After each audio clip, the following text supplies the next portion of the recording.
মঞ্চের দিকে আমি এই ভাগে আপনাদের কাছে আমি একটা অনুরোধ করব, আমাদের এই চাল জান্নাতের টিকিট যারা বিক্রি করছে তারা এখন নতুন আরেকটি কৌশল শুরু করেছে।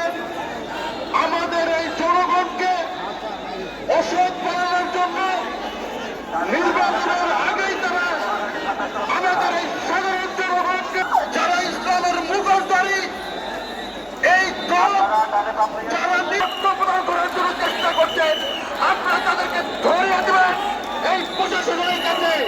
আপনাদের কাছে অনুরোধ, তাদেরকে আপনারা প্রচারিত করবেন। আমরা এই দেশকে এই জনগণকে আমরা অসৎ বানাতে দিতে চাই না।